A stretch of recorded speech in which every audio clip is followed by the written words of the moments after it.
Halo teman jiwa, jumpa lagi dengan Jiwa Brea podcast yang berkomitmen untuk memberikan kasih dan penguatan yang memberdayakan jiwa. Jadi orang itu memahami kita itu berdasarkan kapasitas mentalnya masing-masing. Apabila dia memiliki insecurity, seperti kata Baron and Branscombe dalam buku Psikologi Sosial, maka dia akan agresif menyerang seperti itu. Apabila dia memiliki jiwa sombong, dia akan merendahkan seperti itu.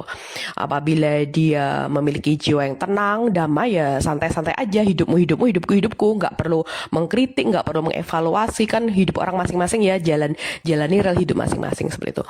Begitu pula dengan perspektif atau persepsi itu luas sekali, macam-macam sekali. Semua orang itu dibesarkan dengan pola asuh yang berbeda, menjalani pendidikan yang berbeda, menjalani pergaulan yang berbeda, membaca buku-buku yang berbeda, menonton film-film yang berbeda. Maka dari itu sudut pandang atau persepsi melihat sesuatu POV, point of view itu berbeda-beda pula gitu. Ada orang yang tidak bisa membenci gitu, jadi diperlakukan sejahat apapun, sesengit apapun tetap bisa bersikap baik gitu, sehingga sampai dikatai bermuka dua. Padahal faktor utamanya karena memang tidak bisa membenci seperti itu. Lalu ada orang yang menceritakan traumanya atau kisah survive-nya itu dibilang menjual kesedihan seperti itu. Padahal niatnya adalah mengajarkan masyarakat bagaimana berempati. Lalu ada orang yang membangun personal branding untuk karirnya, profesionalnya, lalu dinilai meninggikan diri seperti itu. Jadi persepsi orang tuh macam-macam sesuai dengan kapasitas mental orang yang menilai gitu. Jadi kapasitas mental orang tuh berbeda-beda seperti itu. Pada akhirnya akan terus ada negativitas. Kita sebaik malaikat pun, menang Nobel perdamaian sekalipun, itu pasti tetap ada komentar negatif gitu. Apalagi bila kita dipilih ya, mungkin teladan lah, apalah gitu. Walaupun teladan terbaik dan teladan utama hanya Nabi Muhammad. Selain itu hanya ya figur-figur selingan aja untuk dicontoh seperti itu.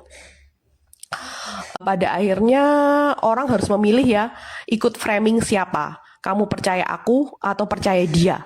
Kamu ikut persepsiku atau ikut persepsi dia, kayak gitu. Karena pada akhirnya akan terus ada framing, pencitraan seperti ini, dicitrakan seperti ini, komentar negatif seperti ini. Teresa menyampaikan pada akhirnya itu tidak ada urusan kita dengan mereka, itu adalah urusan kita dengan Tuhan kita. Jadi akhirnya kesimpulannya ya, selama niat kita baik ya sudah, kita yang tahu hati kita yang tahu niat kita. Orang omongan negatif itu pasti. Terima kasih teman jiwa semuanya sudah mendengarkan apa yang Jiwa Brea sharingkan. Jangan lupa teman jiwa untuk subscribe, like, dan komen untuk mendukung Jiwa Berdaya memproduksi lebih banyak lagi konten-konten yang bermanfaat dan berdampak positif. Saya Bu Nurul Ilahi, your loving psychologist, di mana teman jiwa dapat melakukan konsultasi atau konseling ataupun juga bekerja sama dengan Jiwa Berdaya melalui mengklik link yang ada di tombol deskripsi. Salam bertumbuh dan berdaya, salam teman jiwamu.